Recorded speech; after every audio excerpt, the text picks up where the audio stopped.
4월 한 달 동안 부활의 주님을 만난 삶을 살아가는 성도들이 그 부활의 주님을 전하는 삶을 살자라는 주제를 가지고 말씀을 나누고 있습니다.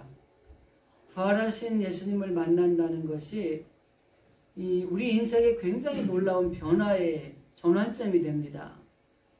오늘 제가 이제 말씀을 드리려고 하는 이야기는 부활의 주님을 만난 사람들이 부활의 주님을 만나기 이전의 삶과 부활의 주님을 만난 다음의 삶이 어떻게 바뀌었는가라는 것을 좀 여러분들에게 말씀을 나누어 드리고, 이 부활의 주님을 만난 사람들이 살아갔던 그 삶이 어떤 삶이었는가를 좀 생각을 해보려고 하는 것입니다. 3주간에 걸쳐서 부활하신 우리 주님이 우리에게 주신 명령, 가라, 그리고 세례를 주라, 그리고 가르쳐 그것을 지키게 하라. 이 하나님의 말씀에 순종함으로 우리가 부활하신 주님을 만난 사람들이 이 부활의 증인의 삶을 살아야 될 것이다 라는 말씀을 첫 번째 나누었습니다. 두 번째는 엠마오로 가는 제자들의 이야기를 통해서 우리가 깨달아야 될 올바른 사명을 자각해야 되겠다라는 주제를 가지고, 우리가 엠마오로 내려가던 제자들이 부활하신 예수님을 만났을 때에 그들의 돌아가던 발걸음을 고쳐서 다시 예루살렘으로 향했던 것처럼, 우리가 이 부활의 주님을 만난 사람으로서 이제 우리가 삶의 자리 가운데 힘들고 어렵고 또 고난의 길을 만날 수 있지만, 우리가 예루살렘을 향하여서 끝까지 걸어가므로 이 부활의 주님을 증거하는 삶을 살아야 되겠다라는 말씀을 지난주에 말씀을 나눴습니다. 그리고 오늘은 부활의 주님을 전하는 삶이라고 하는 주제를 가지고 우리가 잘 아는 부활의 주님을 만난 사람들을 열거해 놓은 오늘 본문의 말씀을 통해서 부활의 주님을 만난 사람들은 계속 강조하고 있는 말씀이지만 부활의 주님을 증거하는 삶을 살아야 된다라는 것이 정답입니다. 리 스트로벨이라고 하는 목사님이 쓴 예수는 역사다라는 책이 있습니다. 이 리 스트로벨이라는 목사님이 철저한 무신론자였습니다. 이분이 법을 공부한 사람으로서 그 법을 공부하고 대학을 졸업한 뒤에 이 유능한 일간지 기자로 일하면서 법률 담당 기자로 이 13년 동안 일을 하면서 이분이 가진 생각이 뭐냐면 철저하게 냉소적인 무신론자였습니다. 그리고 교회에 대해서 아주 적대감을 가지고 있는 사람이었는데 지금은 목사가 되었다는 거예요. 그래서 이분이 이렇게 무신론자요, 예수 믿는 사람들이나 그리고 교회에 대해서 적대감으로 가득 차 있던 사람이 어떻게 목사가 되었는가라는 책의 이야기를 기록한 책이 예수는 역사다라는 책에서 소개를 하고 있습니다. 어느 날 이 가정에서 저녁 식사를 하고 있는데 딸이 음식을 먹다가 기도가 막혀서 질식살 위기에 처했습니다. 병원의 응급실에 갔는데 예수를 믿는 크리스찬 간호사로부터 도움을 받아서 이 딸아이가 살아난 거예요. 그리고 그의 아내가 이 크리스찬 간호사에게서 전도를 받고 예수를 믿기 시작을 했습니다. 그런데 이 남편이 철저하게 무신론자고 교회에 적대감으로 가득 차 있는 사람이다 보니까 아내가 교회 가는 걸 싫어하는 거예요. 가지 말라고 하는 거예요. 그래서 가정에 갈등이 생겼습니다. 그런데 이 아내는 예수를 더 믿고 하나님의 말씀을 읽으면서 더 신앙이 깊어지는 거예요. 그래서 이 목사님이 이 아내가 믿는 예수가 다 거짓이고 사기다.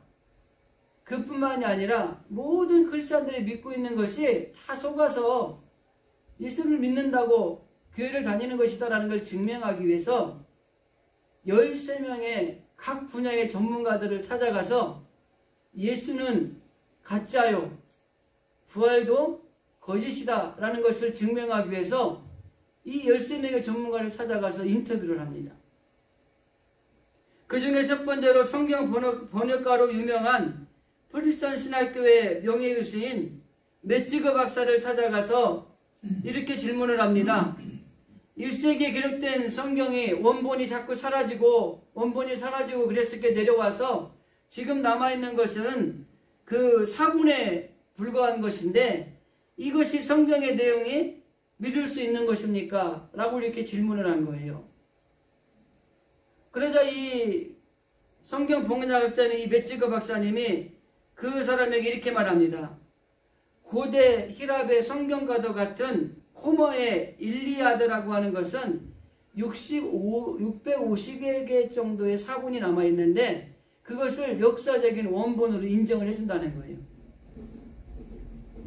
그리고 요세푸스라는 사람이 쓴 유대인의 전쟁사의 사본은 9개밖에 남지 않았는데도 그 사본을 원본으로 인정을 해준다는 겁니다. 그런데 예수님에 관한 것들은 복음서에 5,000개가 넘는 사본이 남아있기 때문에 어떻게 이 복음서를 당연히 원본으로 인정하지 않을 수 있겠느냐라는 이런 대답을 해준 거예요. 그리고 다음으로 이 사람이 고고학의 전문 분야인 휘튼 대학의 존 맥레이라고 하는 박사님을 찾아갔습니다. 그러면서 고고학의 입장에서 예수님의 전기를 어떻게 생각합니까? 이렇게 질문을 한 거예요. 그러자 이 고고학의 전문가인 존 맥레이 목사님이 이 고고학자로서 이 복음서의 기록은 매우 정확하다. 그러면서 이렇게 덧붙입니다. 복음서의 내용에 따라 발굴을 해보면 실제 그 내용 그대로 역사적인 발굴이 일어나고 있다. 이렇게 이야기를 합니다. 고고학적으로도 매우 정확하다는 겁니다. 다음에 심리학 분야의 전문가인 게리 폴리스라고 하는 박사를 찾아갔습니다.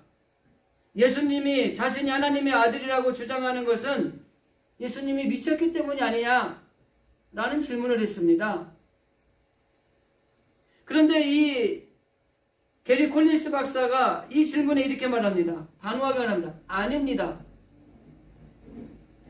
예수는 미치지 않았습니다. 그리고 그는 그에 대한 심리학 증거들을 자세하게 풀어서 설명을 해주었습니다. 유대교에서 기독교로 개종한 루이스 레피데스라고 하는 목사가 있습니다. 이 사람을 찾아가서 예수와 아무 관계도 없었던 자기 예수를 믿게 되었는지를 물었습니다. 무신론자에서 예수를 믿는 사람이 되었으니까. 이분이 이렇게 이야기합니다. 이사야 53장의 메시아 예언을 통해서 그분이 나사렛 예수라는 사실을 깨달았고 신약 성경을 읽다가 확신을 갖게 되어서 나는 예수를 전하는 목사가 되었다. 이렇게 이야기를 했습니다. 이번에는 미국 국립 신장 폐해학 교수인 알렉산더 메드럴 박사라는 분을 찾아가서 이렇게 질문합니다. 의학적으로 예수의 죽음은 죽은 게 아니라 기절한 것이 아니냐? 우리가 그 당시에 초대교회 학사들 중에서도 기절설을 주장하는 사람들이 있었잖아요. 그 질문에 이렇게 대답합니다. 의학적으로 절대 그럴 수 없습니다.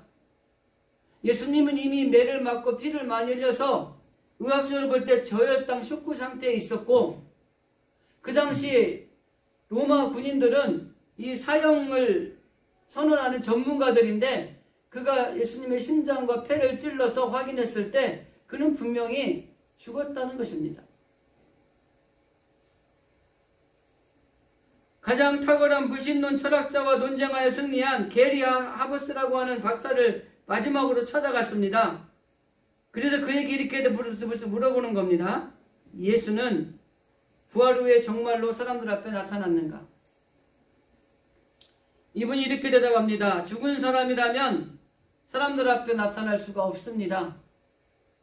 오늘 본문의 이야기를 합니다.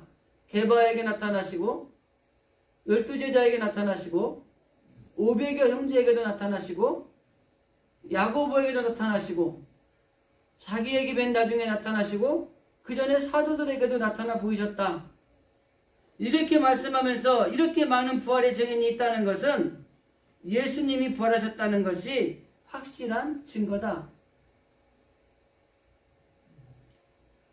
이렇게 13명의 최고의 권위자들을 인터뷰하고 난 뒤에 이 지독한 무신론자였던 니 스트로벨 목사님이 예수는 역사다. 그리고 모든 예수에 대한 이야기는 허구가 아니라 사실이다. 이렇게 이야기를 한 겁니다.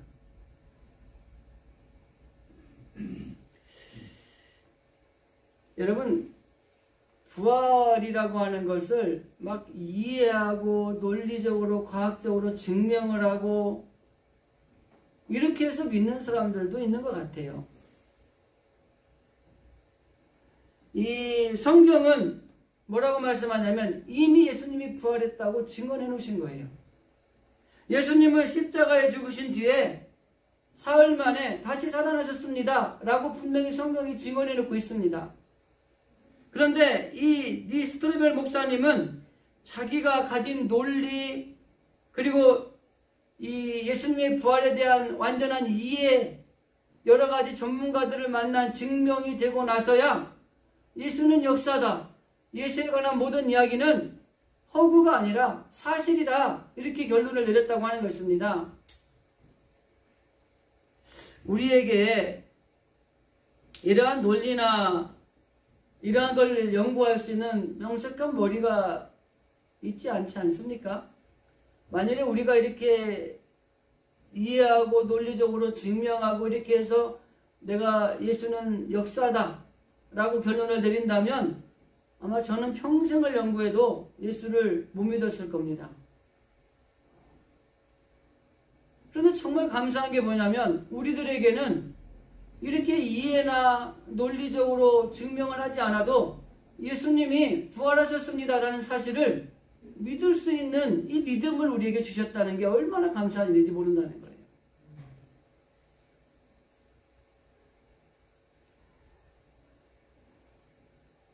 우리는 우리 부활에 증명할 이유가 하나도 없습니다. 누가 부활에 대해서 증명을 하라면 성경이 말씀하고 있고 우리는 그 사실을 믿습니다. 더 나아가서 수없이 많은 사람들이 예수님의 부활에 대해서 많은 증언들이 성경과 그리고 많은 사람들을 통해 나타나고 있습니다. 그 중에 하나가 바로 이 스크로벨이라는 목사님이에요. 우주과학자가 우주를 연구하면 연구할수록 하나님은 계시다라는 것을 고백할 수밖에 없다라는 이야기를 들었습니다. 여러분, 우리가 하나님에 대해서, 예수님에 대해서 이해하고 논리적으로 증명하고 나서 내가 이해가 되니까 믿겠다라고 하는 사람은 믿을 수도 없지만은 우리의 머리로는 이해하고 증명하기조차 어려운 것입니다.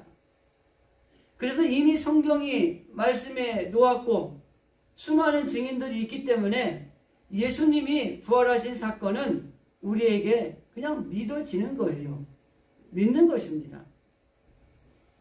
이게 가장 우리의 신앙의 기본이라고 하는 것입니다.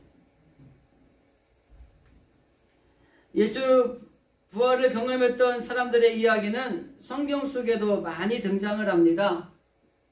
그 중에 하나가 사도 바울입니다. 사도 바울은 아주 예수 믿는 사람들에게 적대시했던 사람이죠. 유대인이기 때문에 예수가 메시아라는 사실을 인정해서는 안 되는 사람입니다. 더군다나 이 예수 믿는 사람들을 잡아서 감옥에 보내고 때리고 이런 일에 앞장섰던 사람이에요. 산헤드린 공회 앞에서 스데반이 돌에 맞아 죽을 때 저 인간은 죽어 마땅한 인간이다, 내가 증인 쓰라면 증인 쓰겠다라고 얘기했던 사람이 이 사도 바울이에요. 그래서 이 예수에 대해서 아주 적대시했어요. 그래서 다메섹이라는 그 지역을 넘어서 가야 되는 지역에 이 예수 믿는 사람들이 핍박을 당하니까 도망가서 숨어있다는 정보를 파악을 한 거예요. 그래서 대제사장에게 권한을 부여받습니다. 예수 믿는 사람들을 잡아서 내 마음대로 된다고 하는 권한을 부여받는 거예요. 그 권한을 가지고 의기양양하게 이 다메섹을 지나가다가 충격적인 사건을 당하는 겁니다. 우리가 잘 아는 아주 강력한 빛에 눈을 뜰 수가 없고 거기에서 들리는 음성을 듣게 되고 그 사건을 통해서 이 바울은 예수님을 만나게 됩니다.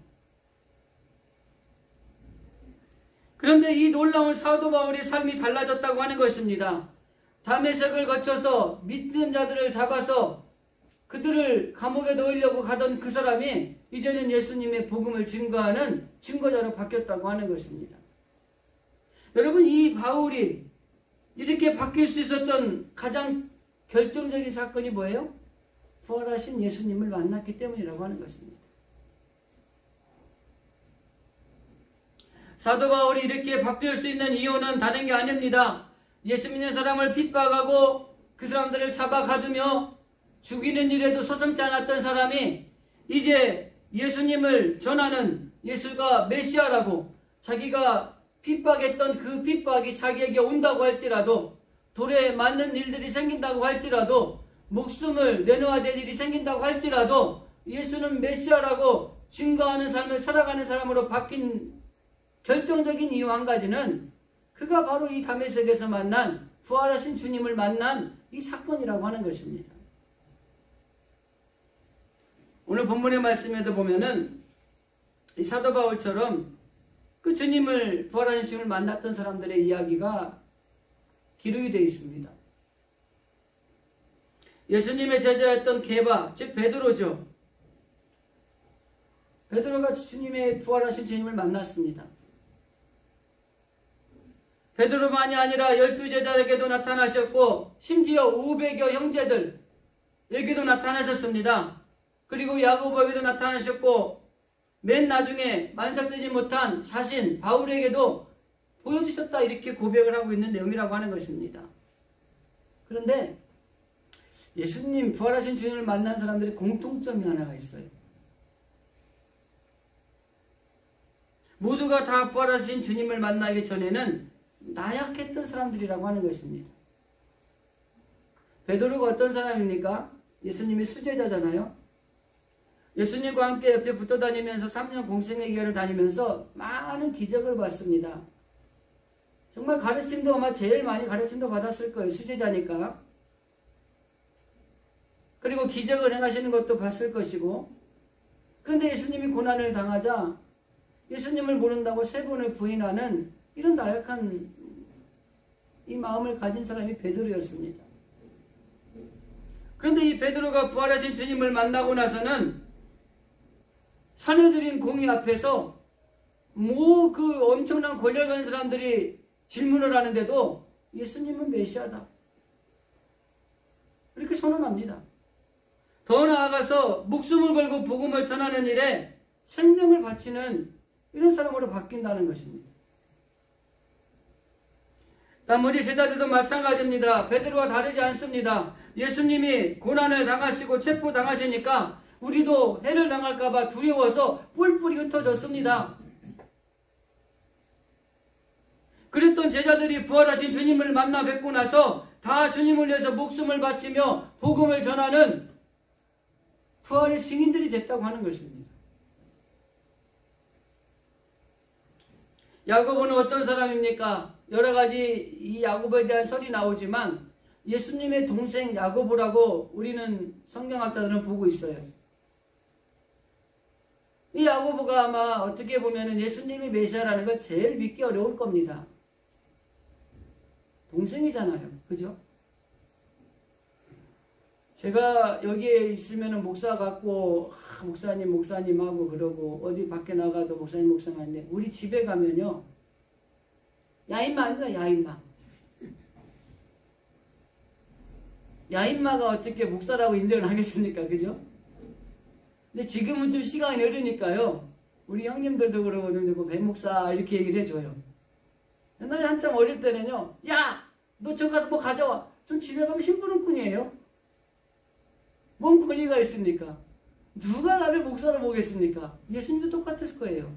우리 형님인데 목사 아들이고 우리랑 같이 자랐는데 뭔 저분이 메시아야. 그런데 이 야고보도 부활하신 주님을 만나고 난 다음에 놀라운 변화가 일어나요. 사도행전 15장에 예루살렘 공회가 열리는데 그 의장이 야고보입니다. 초대교회에 아주 유명한 사람으로 쓰임을 받는 거예요. 그리고 그는 철저하게 그가 변화된 이유는 뭐예요? 부활하신 주님을 만나고 나니까 우리 형 예수가 아니라 부활하신 메시아 예수라는 걸 깨닫고 나니까 그가 복음을 전하면서 돌에 맞아 순교하는 것입니다. 내 형님이 아니라 예수님, 하나님의 아들 메시아를 증거하다가 돌에 맞아 순교하는 것이 바로 야고보가 예수님을 만난 다음에 변화된 모습이라고 하는 것이죠. 부활하신 주님을 만난 사람들의 공통점이 있습니다. 원래는 나약한 사람이었어요. 때로는 포악하기도 해요. 바울처럼. 예수님을 만나기 전에는 나약하고 포악하고 좀 연약한 사람들이었던 것이에요. 그런데 부활하신 주님을 만나고 나니까 믿음의 강한 자가 되었다고 하는 것입니다. 어떤 위협에도 굴하지 않는 믿음을 지키는 사람들이 되었다고 하는 것입니다. 어떤 협박에도 복음을 전하는 일을 멈추지 않고 생명을 내놓는 그런 삶으로 바뀌었다고 하는 거예요. 이 뭐 때문에요? 부활하신 주님을 만난 그 하나 때문에. 담대한 마음이 어디에서 나온 것입니까? 부활하신 주님을 만난 그 힘에 의해서 나타나고 있는 것입니다. 그럼 오늘날 우리들도 마찬가지 아닐까요? 우리가 믿는 예수님, 지난번에 말씀드렸지만 응애하고 이 땅에 탄생함으로 이 땅에 오신 예수님, 이 땅에서 기적을 베풀고 능력을 베푸시는 그 예수님, 아니 십자가에서 고난당하시는 예수님, 그리고 부활하신 예수님, 그럼 우리는 어떤 예수님을 붙들고 있냐는 것입니다. 아직도 아기 예수님을 붙들고 그분을 오심만 환영하고 있어서는 안 되는 것입니다. 그 기적을 행하시고 모든 걸 해결해 주시는 그 주님만 믿고 그 주님만 의지하면 안 되는 것입니다. 모든 십자가의 고난과 역경을 이기시고 사망에서 다시 승리하신 부활하신 예수님, 그 주님이 우리 가운데 임재해야 우리가 그 부활의 힘을 가지고 담대할 수 있어요. 두려워하지 않습니다. 세상 것들에 눌려지는 것이 아니라 오히려 세상을 이겼다고 말할 수 있는 그런 믿음으로 나갈 수 있는 길은 부활하신 주님을 만난 이 놀라운 역사적인 사건이 우리 가운데 일어나야만이 이런 놀라운 변화들이 일어난다고 하는 것입니다. 성경이 증언해주고 있잖아요. 처음에 서두에 좀 장황하게 말했던 그 목사님이 증거를 해주고 있잖아요. 그렇게 철대하게 무신론자였고 교회에 적대적인 반감을 가졌던 분이 내가 지금은 목사가 되었다. 왜? 아무리 이해하고 논리하고 증명을 해봐도 그분이 예수님은 모든 이야기는 사실이기 때문이었다라는 것입니다. 사도 바울이 부활하신 주님을 만나기 전에는 첫째는 포악한 사람이었잖아요. 또 한 가지는 지구상에 존재하는 모든 교회가 사라져야 된다고 강력하게 외쳤던 사람이 사도 바울입니다. 사울이었죠, 그때는. 더 나아가서 예수 믿는 사람들을 체포하고 죽이는 일이 결코 양심에 가책도 없던 사람이 이 사울이었어요. 더 나아가서 예수 믿는 사람들을 죽이는 것이 하나님을 위해서 내가 해야 될 아주 중요한 사명이라고 생각을 했어요. 여러분, 여기에서 우리가 제가 늘 말씀드리는 것처럼 예수 믿는 목적이 분명하지 않으면요, 예수님을 잘 섬긴다고 했는데 예수님을 대적하는 일이 생기는 거예요. 사도 바울은 이 사울 때에는 그가 예수 믿는 사람을 잡아다가 감옥에 가두고 매 때리고 죽이는 것이 하나님을 위해서 내가 해야 될 사명으로 생각했던 거예요. 잘못된 사명인 거죠. 우리들도 예수 믿는 목적이 다 하나님의 뜻에 맞지 않으면 예수님을 대적하고 하나님을 대적하는 신앙생활을 할 수 있다고 하는 것을 염두에 두셔야 됩니다. 자, 이런 사도 바울이 부활하신 주님을 만나고 난 다음에 아주 부드러운 사람이 됐어요. 자신을 향해 돌을 던진 사람들 앞에 묵묵히 돌을 맞았어요. 더 나아가서 아무 이유 없이 자신을 채찍질하고 감옥에 가두어도 항변하거나 대변하지 않았습니다. 그저 묵묵히 매를 맞았고 그냥 감옥에 갇혀 있었어요. 원래 사울이라면 이렇게 가만히 있지 않을 성격인데 부활하신 예수님을 만난 바울의 이름이 바뀌었을 때에 이런 사람으로 바뀌었다고 하는 것입니다. 변화된 이유가 뭡니까?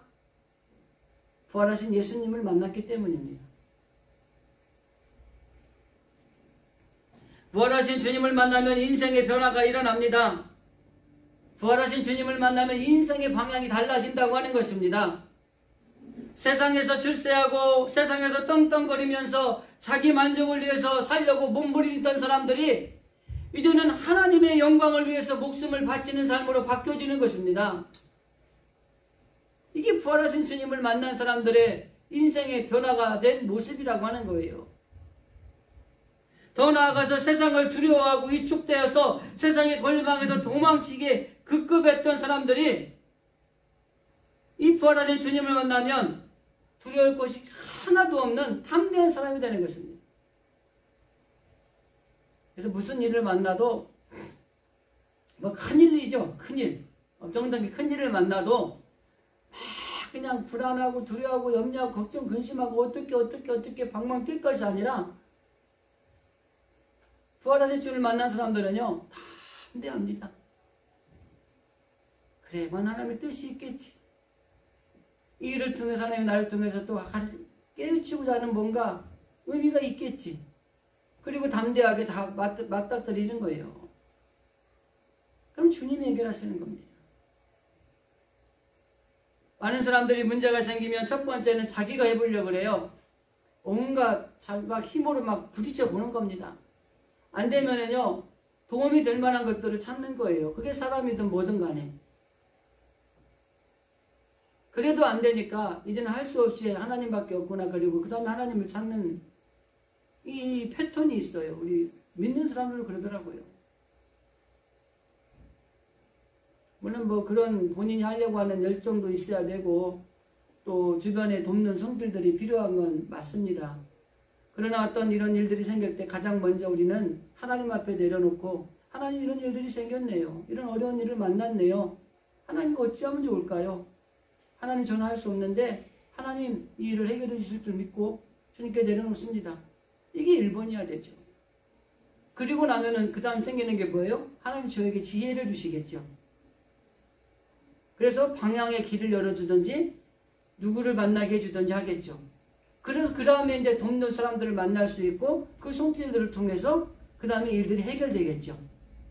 이게 정상적인 루트라는 겁니다.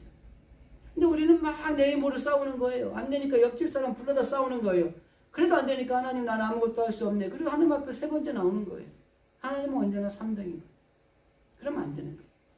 거꾸로 말할까요? 기쁘고 좋은 일이 있어요. 가장 먼저 하나님 앞에 감사해야 돼요. 우리는 좋은 일이 있으면은요 자기한테 먼저 써요. 그리고 주변 사람들한테 나누어요. 그리고 나중에 하나님한테 헌금을 해요. 그러면 안 돼요.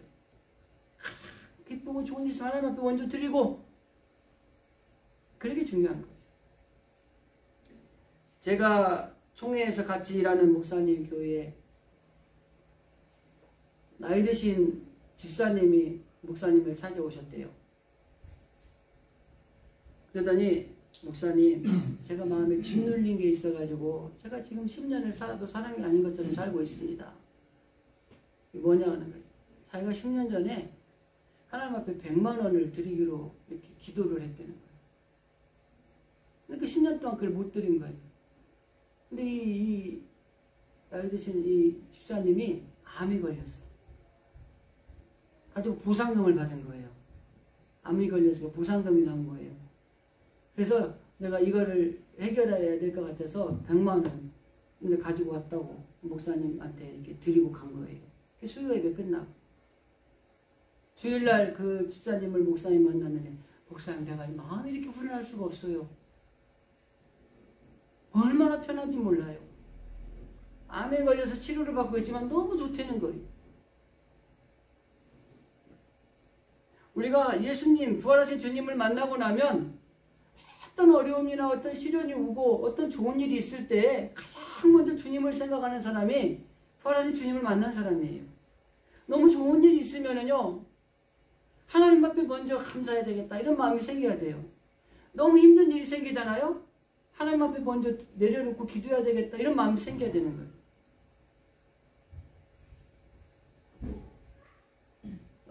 우리가 하나님 앞에 이 부활하신 주님을 만난 삶과 그렇지 않은 삶이 바울이 주님을 만나기 전과 만난 이후의 삶으로 제가 말씀을 드렸지만 우리도 다 똑같습니다. 제가 주님을 만나기 전에 삶을 보니까요, 고집도 세고요. 막 그랬더라고요. 근데 지금은 제가 별로 고집 없습니다. 그냥 옛날에는 뭐 이겨야 되는데요. 뭐 저도 괜찮아요. 조금 바뀐 것들이 이런 게 있어요. 그렇다고 해서 제가 완전하게 바뀌었다는 건 아닙니다. 여러분 마찬가지일 거예요. 그래도 내가 예수님을 믿고 예수님 만나고 나니까 옛날보다 좋아진 것들이 분명히 있어요. 이런 것들이 점점 많아져서 그냥 가장 먼저 뭐든지 무슨 일이 생기면 그 부활하신 주님을 먼저 생각할 수 있는 이런 신앙의 삶을 살아가는 게 필요하다고 하는 것입니다. 그래서 인생의 변화가 되고 인생의 방향이 달라진다고 하는 것입니다.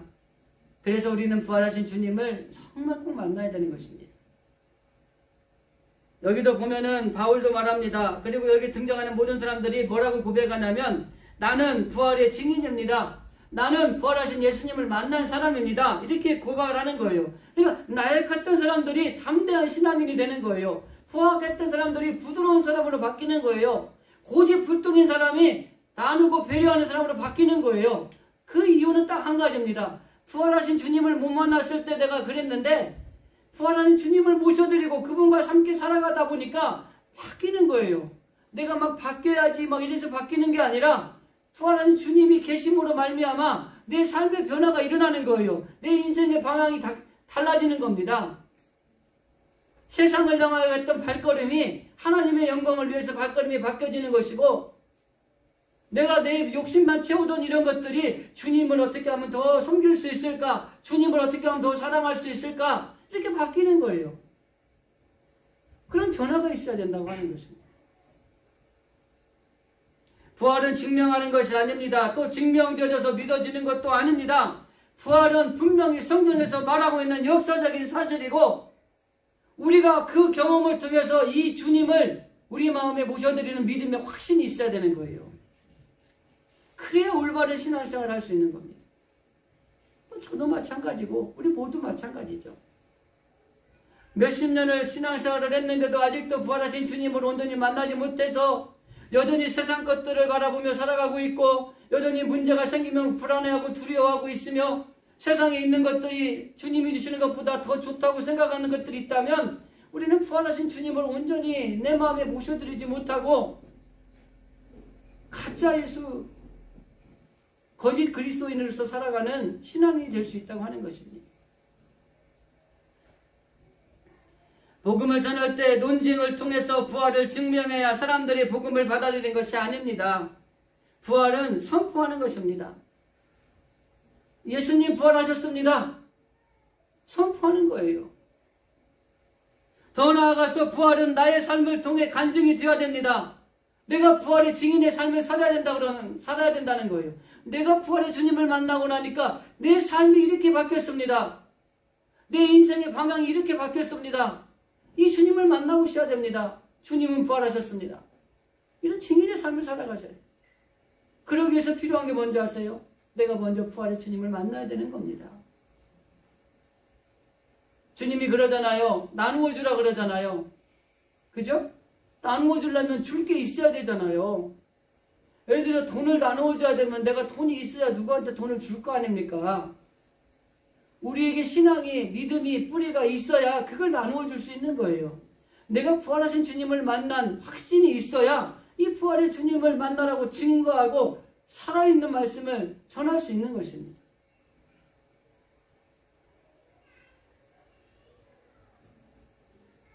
이 고린도서 15장에 보면은 바울이 마지막 부분에 가서 뭐라고 고백을 하냐면 31절에 보니까 형제들아 내가 그리스도 예수 우리 주 안에서 가진 바 너희에 대한 나의 자랑을 두고 단언하노니 나는 날마다 죽노라 라는 말씀이 있어요. 제가 이 4월달 설교할 때 한번 이 말씀을 읽어드리고 말씀을 드린 적도 있는데 여기 날마다 죽는다라는 말은요 다른 말로 말하면 이 부활을 경험하며 사는 삶을 살아간다는 거예요. 내가 예수 안에서 죽음으로 말미암아 다시 그리스도 안에서 다시 살아나는 것들을 체험하며 살아가는 거예요.